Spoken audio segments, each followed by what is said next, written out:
Blimey. Ooh, this is one out of a jam jar you got here. Warning.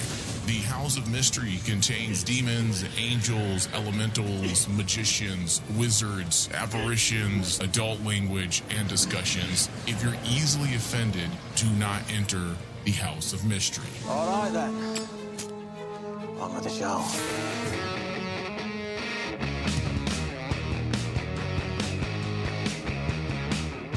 All right, hello, welcome everyone to the House of Mystery, the John Constantine and Friends podcast, where we deliver to you and your ear holes all the latest, greatest John Constantine and related news, as well as reviews, breakdowns.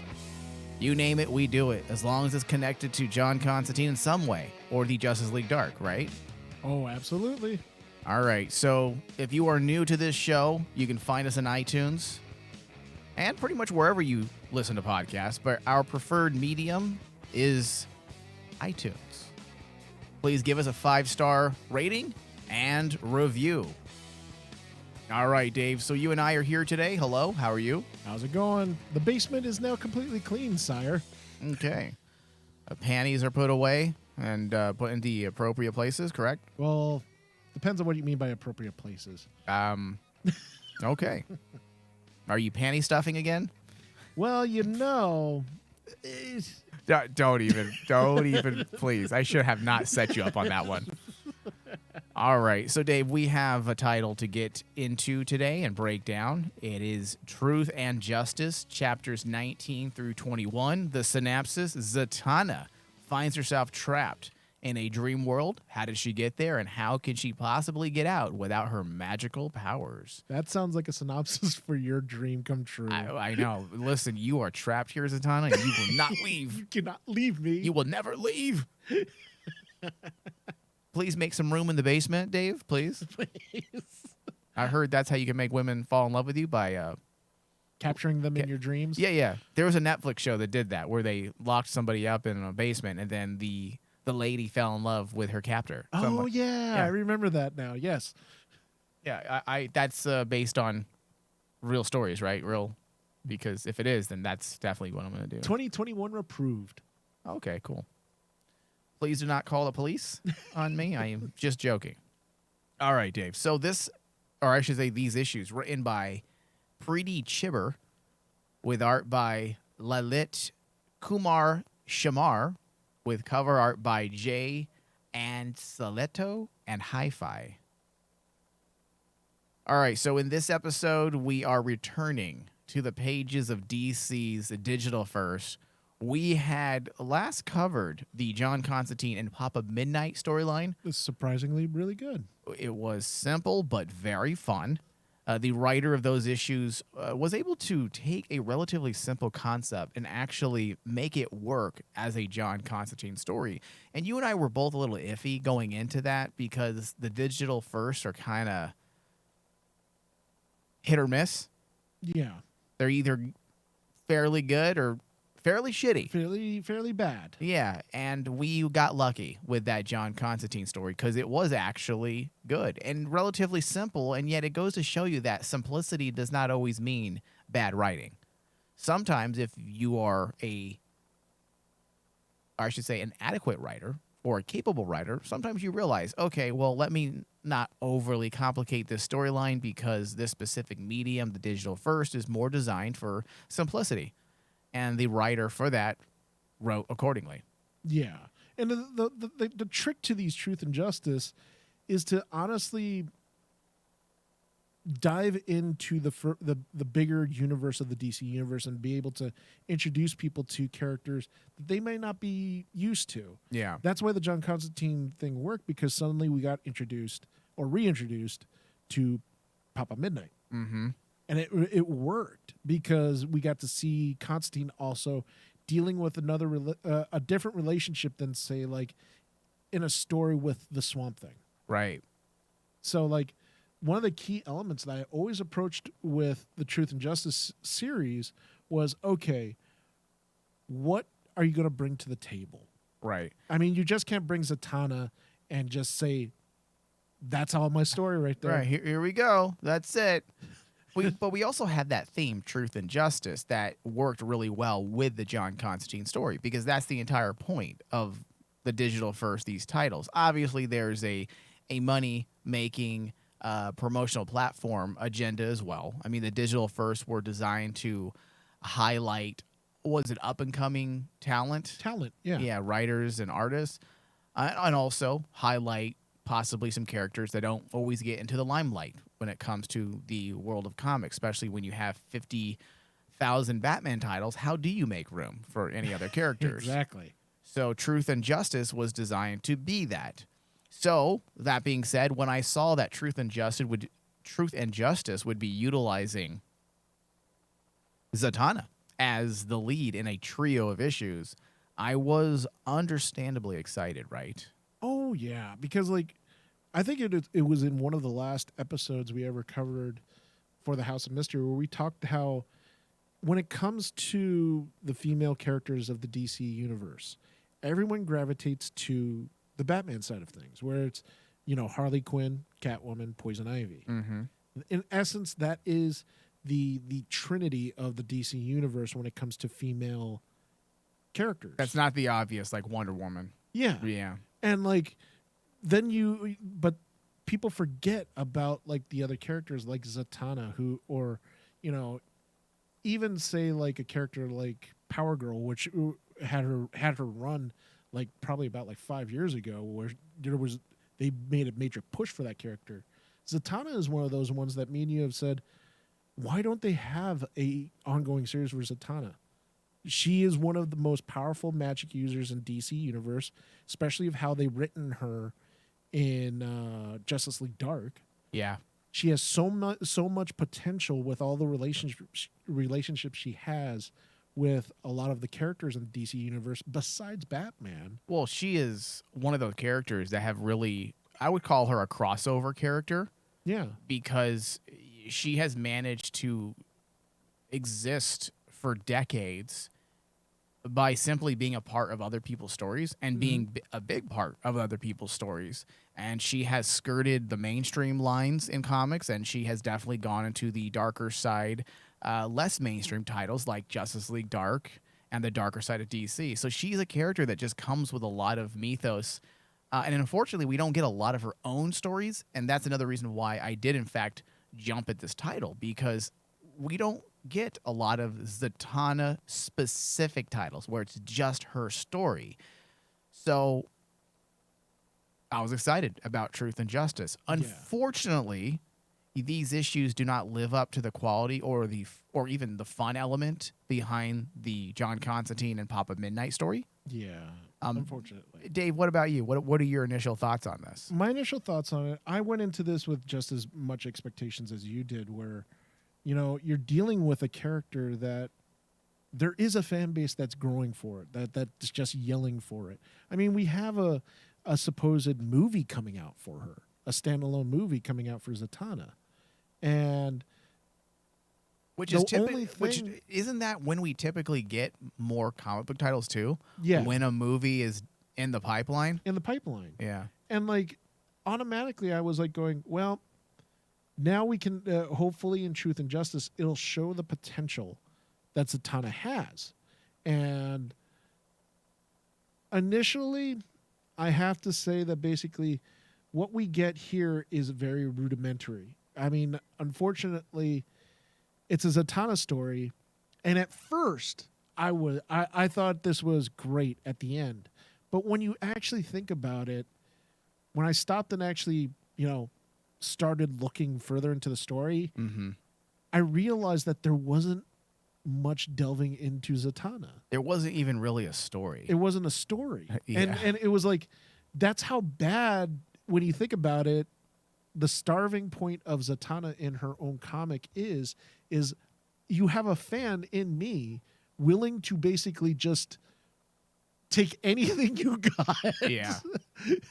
Without actually being objective and actually seeing, did they do the best they can with this character? And right away, initially afterwards, I basically said, unfortunately, it falls flat. Yeah. It does. The concept was intriguing. I will say that. Essentially, you have Zatanna trapped in some type of dreamscape. Then, through the course of the 3 issues, Zatanna investigates until she finds out that Dr. Destiny is involved because she's looking for, or because he is looking for the Dreamstone. Dreamstone. And you know what? Here's the thing. That was one of the highlights that I got really excited because just like what I said earlier, the point of Truth and Justice is to really dive into the DC universe and show characters that we have not seen. And Dr. Destiny is one of those villains that I'm like going, I want to see more of, because Dr. Destiny is a very powerful villain, and he has crossed over. He's one of the few villains that has crossed over from mainstream DC Comics into Vertigo. Yeah. Because he made an appearance in Sandman, and he plays a role in that. And for a character like this is the type of character DC needs to infuse like this new energy of just characters that I feel that DC is lacking, because they always focus on the atypical ones. Joker, Of course, yeah. Joker, even Lex Luthor to a degree. Yeah. Like they stick to the main quote unquote bad guys that everyone knows about without diving into really interesting characters. And if you dived into Dr. Destiny's background, it's actually really cool. Yeah, and that's part of the reason why I got exasperated, though, because there's no context behind any of the story. Yeah. And they're assuming that people understand what the Dreamstone is. They're assuming people understand the grievances of Dr. Destiny. And let's say this was a huge title that came out last year. Then, okay, let's allude all you want, and we don't need that context. But they're bridging from a story that's over 20 years old. Yeah. Right? That's It's the thing. Sandman, correct? Exactly. And it just doesn't make any sense. They didn't give us any context, but instead they give us repeated scenes throughout 3 issues where Zatanna is continually saying, "Where am I? Where am I?" Well, instead of repeating, "Where am I?" why doesn't the writer at least give us a little context in a panel? Show a panel from Sandman, possibly. Explain why Dr. Destiny is after the Dreamstone, or explain what the Dreamstone is.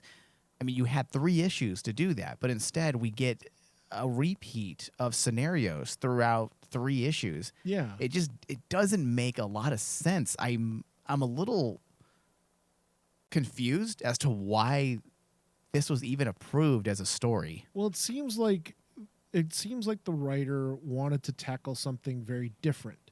They wanted to actually, do something, bring in something that basically the audiences aren't used to, and I applaud them for that.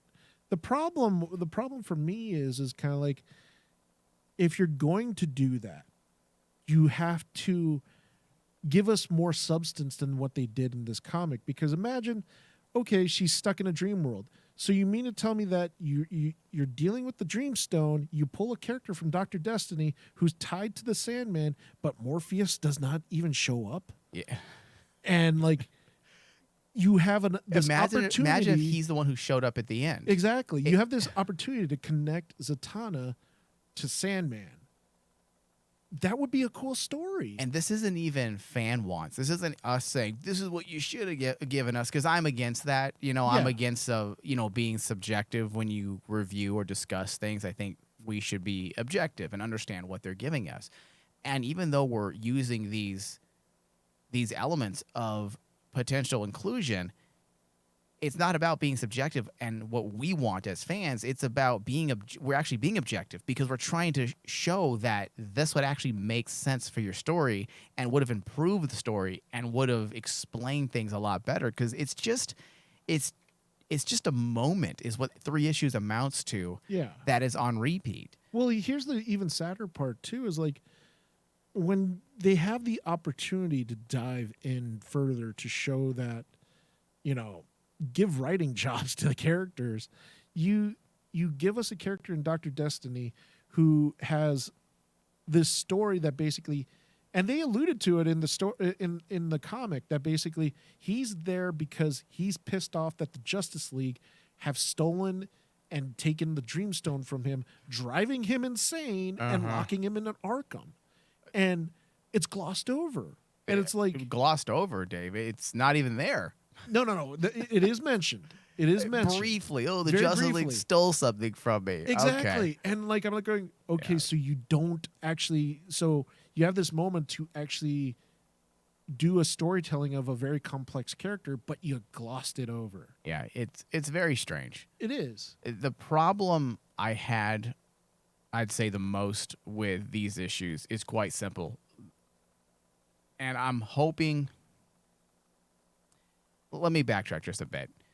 You can tell the writer was attempting to craft a story that felt almost psychedelic at times, taking the elements of dreams and the elusivity of dreams, the idea that we can't quite understand where we are in a dream.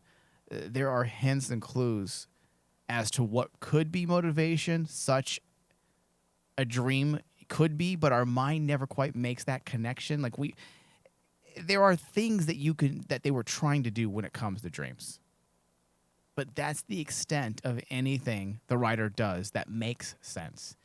The biggest problem I had, getting back to my point here, with these issues, the writer seemed to lack a general understanding of comic book writing conventions.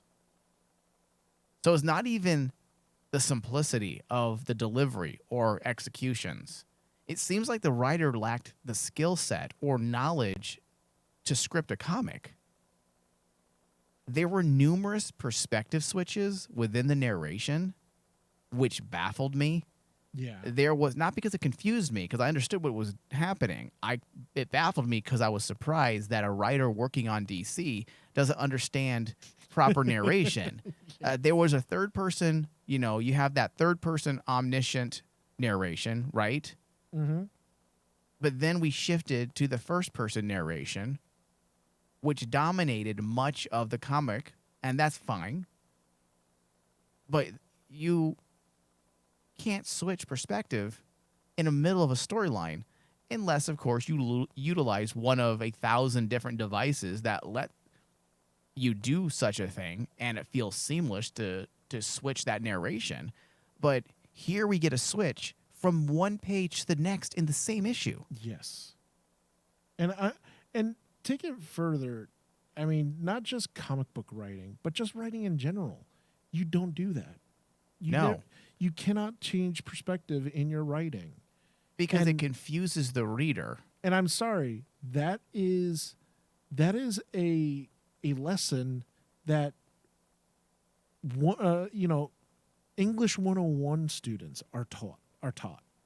Yeah. And you mean to tell me that basically you, as a professional writer in DC, handpicked by DC, you're one of our up and coming hot writers right now that's going to join our bullpen. You can't understand fundamentals?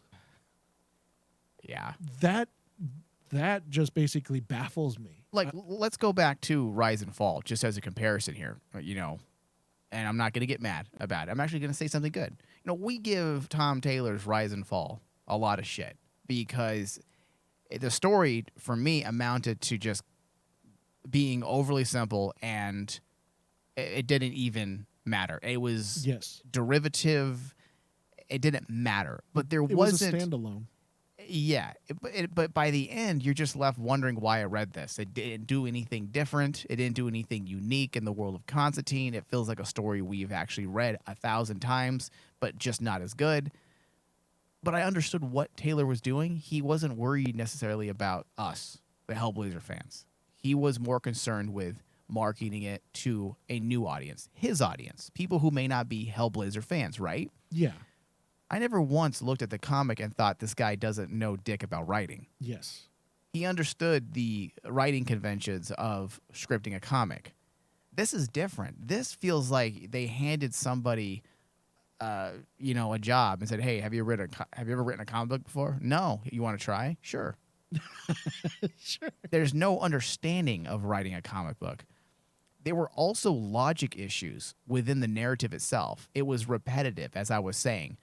Zatanna numerous times, like, you know what? I'm not even going to paraphrase. This is what she did. Where am I? Where am I?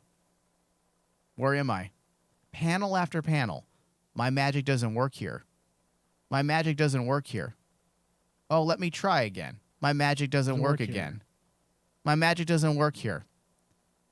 This was the bulk of the 3 issues. I am not being hyperbolic here. Yeah. For 3 issues, she said the exact same thing. Where am I? My magic doesn't work here. And the whole magic doesn't work here element is the one thing that really irritated me. Because it didn't work until it did. Yeah. And it's You're like, what? It's like, okay, it doesn't work, so we're going to get a story of Zatanna having to deal with a scenario without the use of her magic. Cool. But suddenly, her magic does work. When it needed to. When it needed to. And I was like going, this just ruined the whole point of I thought you were going with, which is showing us Zatanna is more than just her magic. Yeah. Which would have been cool.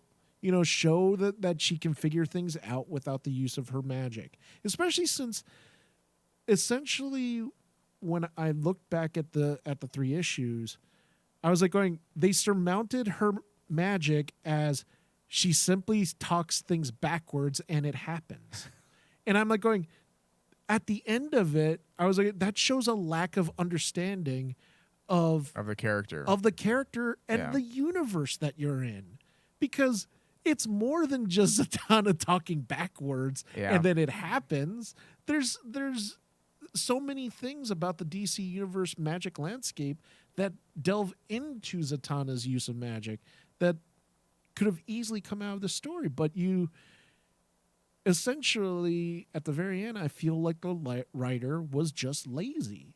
Lazy or just didn't know how to write. And then to compound it, the one thing that I did feel about the 3 issues, the artist and the writer were not on the same page. Hold on. Let's. I agree. That's funny. You and I did not talk about this off air.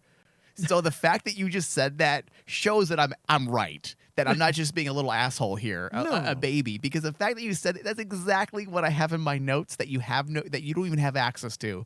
I'm like, it doesn't even seem like they were working together on this. No, because like there's so many panels where I'm like going, I was confused. What are you trying to convey? Like earlier, there were blank spots. There were panels that weren't even being used. And like you earlier mentioned that they were trying to go for a psychedelic feeling.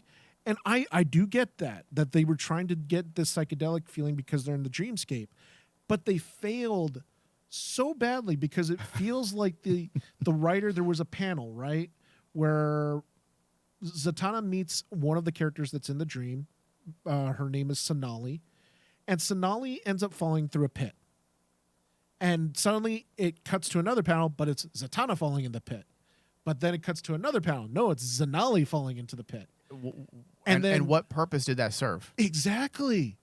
And also, what purpose did those characters serve? What was the purpose of that character? But just between the writer and the artist, what was the notes? What was the point of the story between the writer and the artist that they were trying to convey? I don't know. I'm wondering if there was even a script. Maybe the artist is like, fuck, this guy didn't really write a script correctly. I guess I'm going to have to make it up. I mean, now, David, the reason why this really irked me is because I praised the writer that did the Constantine story for Truth and Justice because of how they used the digital format. It's a challenge. You're essentially using, a quarter of a page to tell your story? It's a different medium, essentially, and your writing should reflect that. And I remember thinking that it would actually be fun as a writer to write these because it's an exercise. Yeah. I can't script how I normally script, so let me see how I can make this story work with a quarter of a page, essentially. Yeah. Not with this writer. They chose just to cut off heads and legs, which gave off the impression that some heads were floating. And this leads me to think that the script either didn't take into account the digital first format or the artist was like, fuck it. I don't know how to script anyways.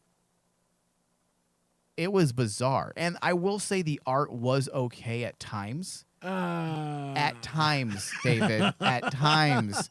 But mostly it just felt like I was reading a sketch, or I should say reviewing a sketch that was then colored. because there wasn't even a lot of detail at times. Eyeless characters, mouthless faces, basic anatomy just ignored Yes. for no reason. Now, those things are fine. In fact, I believe they do that a bit in Swamp Thing, the title that's running currently. But there's usually a stylistic reason for it. They're trying to convey a specific emotion or help instill a tone. But this is just, I ran out of time, and I didn't really have time to write, fill in the blanks. Yeah, because there's missing anatomy that's just completely ignored. That's completely ignored. And here's the thing. I'm going to be harder on this artist more than the writer. Because, the writer, I'm going to basically say that, okay, if you're a new writer on the block, fine. You don't know the fundamentals. You're just brand new. I'm hoping that basically you get better because you're going to learn.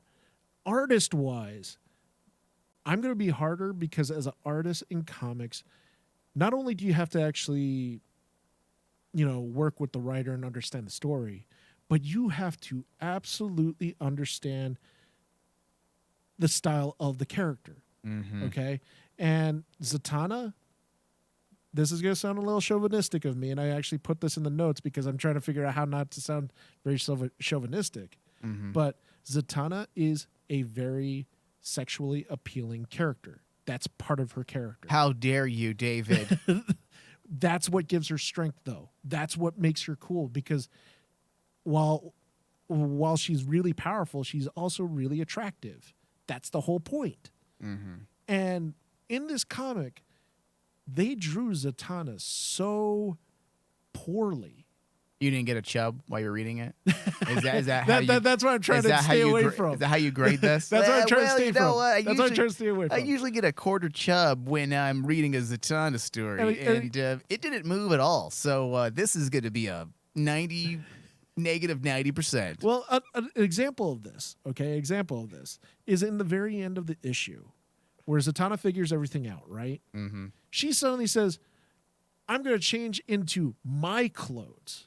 And suddenly they dress her up in this frumpy-looking magician's outfit, away from the costume that is iconic to her. So you're saying the artist is or did deter too much from or veer away from the character, from what makes Zatanna. Exactly. You don't think there's any room for creative license or progressive license, I guess, to make a character not necessarily rely on their curves, I guess? Unfortunately, not in this regard when you're dealing with truth and justice. You mean you're not going to want to write Zatanna with a few extra pounds on her? If you wanted to do something like that, then basically you better come out with a story that makes sense for it. Listen, I'm not giving you shit. I'm actually trying to flesh out your thought a bit because I don't disagree. Yes, it does come off as a little chauvinistic, and that's why I put in my notes. I'm not going, let's try not to sound chauvinistic, but this is going to be tough. But I do agree when you have a character that is considered DC's bombshells. Mm-hmm. That is literally how she's been branded, as DC's bombshells, and you then make her frumpily and just kind of unappealing to the eye, then yeah, you're not really writing the character faithfully. Yeah, you're not understanding that character. You're not. And this isn't the same argument that people have made with Tomb Raider, where the movies have a woman who's not as her chest size isn't as big as the video game. Which, listen, understandably, the video game's insane. It's ridiculous. Let's be clear here. It's 8-bit like D cups or E cups. I used to back into the corner. Remember, you used to say that. Yes. So stupid. But you do. I am backing you up. You have a point. You agree. It's no different than creating a Superman story, and let's just make it. Equality, David, in our comparisons here. But also, it's like making Superman fat. Like, well, why? Well, because I thought people are objectifying men too much, and you could see his VDO, his visible dick outline all the time in his pants, and you could see his delicious pecs and his giant biceps and his ass muscles. I figured that's wrong, and you're objectifying men. Yeah, but then that's not Superman. That's not Superman. You're making Fat Man. And also just because like also the artist lacks the detail in all of her characters. Yeah. It's so weird because like even at the It doesn't seem like there's a reason for it either, does it? No, there's no reason for it. It's like they were running out of time because the deadline to turn this Just comic. like what you said. Yeah. They were rushing along. And the thing that irritated me, I can understand if you did if the artist was like this completely throughout the entire series. Right. Or the 3 issues. Mm-hmm. Okay, it seems like it's a rush job. But then, there's points when you can see that the artist is trying to get detail. And it's only like in few moments of like real close-ups of the characters. But then it just like it turns into scribbles. Yeah. Like No, facial I agree. hair turns into, instead of stubble, it's just little scribbles all over the face. Yeah. And I'm like going, okay, if you're going to want to do it like this, do it for your story. Yeah. No, I don't disagree. And bringing us back to the objectification of Zatanna for one more second, Dave. If the story was very well written and the art was great, we probably wouldn't even bring that up. But because it's just one fail on top of another, we bring it up. It's death by 1,000 cuts. Yeah. So just to kind of round out this discussion, the entire comic was just functionally off in almost every aspect. Yeah. And I'm gravitating more to the writing than the art. But, I mean, you had mentioned this a few moments ago. Zatanna can't use her magic, but then suddenly she can. That was one of the biggest eye-rolling moments of the entire thing. Because she realizes it's all an illusion. Well, that's what a fucking dream is. That's not a dream. But that's the justification why she can suddenly use her Yes. magic. Oh, it's just an illusion. Well, that's what a fucking dream is. And also the fact of it is, earlier you basically brought up the fact that she's inside of the Dr. Destiny's dream. No, she's not. No, it turns out that she's not. Do you remember? It's she thought she was in Dr. Destiny's Yes. dream, but she finds out that they're in some random dreamscape, It's neither Dr. Destiny's or hers. which I'm assuming justifies why there's random people popping up, I guess. and I'm again, that assuming- one, yeah. Because is just none of the people she runs into has any meaning Any in the meaning. story. Yeah. There is no point. So I'm more from the movie side of things. I feel like most of our listeners probably understand that now when it comes to the writing and editing and first draft, second draft. So I'm going to have to lean on your knowledge here, Dave. But do comic book publishing companies like DC have an editing process, like first draft, second draft, etc.?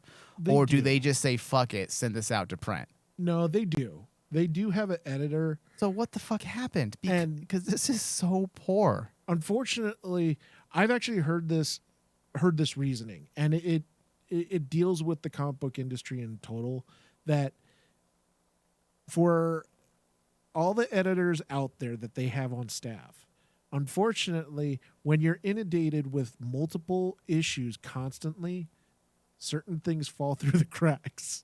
Like an editor will basically just, sometimes they'll just, after looking at a comic for a week, suddenly they have another comic and it's kind of like, okay, let's just pass this along. It's almost at the end. Let them finish it up.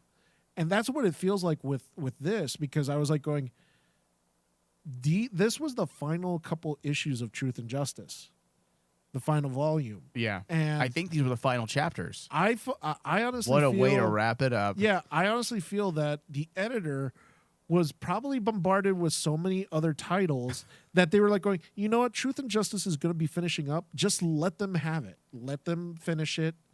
Get it off the table. Let's make space for Batman. Listen, I have way too many Batman titles I have to proofread, so let's just say we did for this one. See, we did. And I've heard rumors that basically that some editors in the big two No, and even in some of the I would indie never ones do that. If I was that. in charge of that job, I would have shit all over this one. Said, we're not fucking printing this. I don't care what contract we have with you. Go back and rewrite it because this feels like a first fucking draft. And that's why if you think about it, you'd be the terror of the editors. Oh, I because would. You would just bust into the office. What the fuck is this? I would be the RE Gold of comic book publishing. I'd go in there with a Nerf gun and start shooting people. You're fired! Boom! You're fired. All right, Dave. Let's get into our final thoughts. I feel like it's pretty clear what our thoughts are, but Yeah, it's part of the show. It's unfortunately. part of our show's template, so we should probably just delve into it. Let me start things off, Dave. Okay. Now, before I share my RMD score, I feel like it's important to remind people how our rating system works Yes. here on the network, okay? Okay. And I don't know if I've ever actually reviewed this on this show, but typically how it goes across the board is 91 to 100% is kick-ass. It's near universal acclaim. It's great on all levels. 71 to 90% is hell yeah, thumbs up. It's generally good. It's not perfect, but it was a good experience. 41 to 70% is it's okay. Thumb sideways, kind of like in Gladiator. It isn't great. There are some likable aspects, but overall, it's just kind of mediocre. 1 to 40% is get fisted. It's like, fuck off. Did you even put any effort into this? It's awful. I never want to read this, and I feel like I should send demons after the writer or director that put this together. Now, the reason why I set the table this way is because I'm giving this a 40%. Oh, really? Yes, and the Okay. only reason why I'm giving it a 40% and not a 20 is because I actually really dig the cover art. I like the cover art. So the cover art saved it. The cover art took it from a 20 to 40, but it really doesn't matter because it's still in the get fisted category. It's just, I hate to be mean because I know writing's hard. Yes. I'm not going to sit here and pretend writing's easy because it's not. It's one of the most difficult elements in almost any medium. Television, movies, people think writing's easy. It is not. It's not. Writing is very difficult, and in my opinion, writers don't get paid enough. Oh, absolutely, yeah. But this comic is fucking awful. And I feel like a meanie Bobini right now, David, but I have to be honest. It's really bad. And Oh, yeah. I almost want to get my $3 back. Yeah, absolutely. Go ahead, Dave. Final Well, thoughts. I have no qualms because I've read comics all my life, and I can see a shitstorm when I see a shitstorm when it comes to comics. And originally, I was like you. I don't want to be mean because this is, at the end of the day, this writer and artist, this was their first at bat. They struck out, but The it was artist their- has been around for a while. but still, this is the basically kind of like a new team that they tried to Yes, put yeah, together. And I wanted to be nice and give them a 52.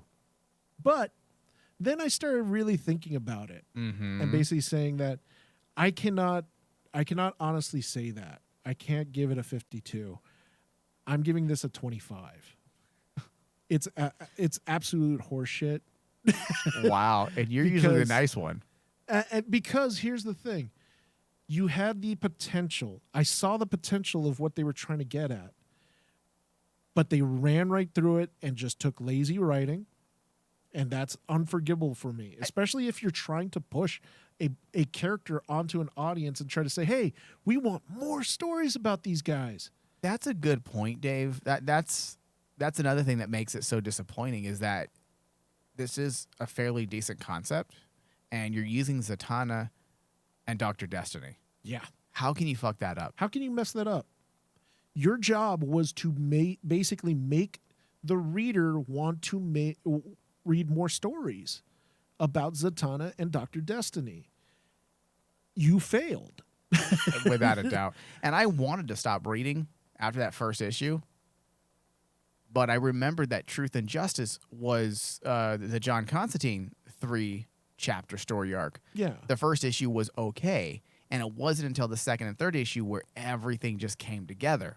Well, the problem with This one it never came together. Well, Yeah. it didn't even actually set up, because just like what you said, how does it start? Zatanna constantly saying, "Where am I?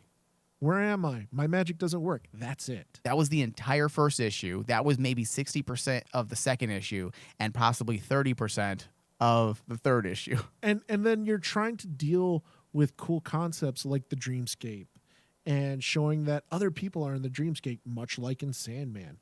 A+ to you, because it seems like you've read comics, so you do understand the universe that you're trying to delve into. But there's no context. There's no context. You're relying on a 20-plus-year-old story as context, and that's just, you're assuming too much. And did you at the end of the day, did you make the characters interesting at all? No. I mean, like, if you look at Zatanna as she's portrayed in these 3 issues, You didn't even make my dick hard with Zatanna. Well, what's the here's the deal with thing. that? Huh? If I were to actually show this to a Zatanna fan, Oh, they wouldn't like it either. well, Well, would we they are even- Zatanna fans. Would they even recognize the character? No, the probably character's not. unrecognizable in this one, Yeah. because there's no wit, there's no sarcasm, there's no, personality that they Yeah. could have given the character. There's that no resemblance. resemblance to her. Yeah. No, I agree, Dave. So sorry, you got a 25. So, are you more about the Zatanna from Batman Damned, that type of look? I'm trying to remember. She was so hot. Oh yeah, I hate to call comic book characters hot, but she was pretty steamy. But see, that was done specifically for that story. Yeah. And that's why it made it great, Yeah. because that rendition of her fit the story that she was being told in. Yeah. All right. Well, without wanting to get any more into creepy territory, we should probably end today's discussion. I want to thank everyone for listening. Hopefully we didn't piss off too many people out there. I have a feeling that the bulk of our listeners pretty much get it. Probably already knew we were going to talk about it like this. I think some of our listeners also like it also when me and you run into something that we just No, they like the anger. the anger. Yeah. They like the anger. They also like seeing the fact that we are objective. We try to be. we try yeah. to be objective. And there was really nothing to be objective about when it comes to this.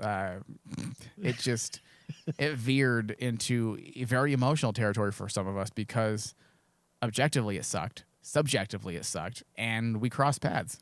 Yeah. And you essentially could have basically put the character on hiatus even more, because people are going to look at this and go, why would you want to see a Zatanna comic?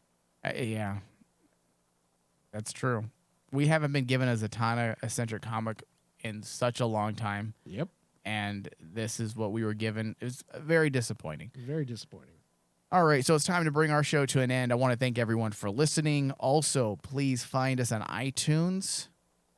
We do need those ratings. Give us a 5-star rating, just a little click. If you don't have time to give us a review, a rating will suffice. Just click, and it helps our show get seen by more eyes, because it triggers algorithms. It's a key to any success when it comes to podcasting. It needs to be done, so we greatly appreciate it. Also, remember to find us on Patreon, patreon.com/RaymanDigital. When you pledge just $1 or more a month, you will gain access to our Oblivion Bar discussions, which are basically a pre-show to these discussions on the House of Mystery, where we kind of shoot the shit and we banter about rando topics pertaining to the world of Constantine and the darker side of DC. So patreon.com/RaymanDigital, pledge. Thank you. Thank you, David. Thank you.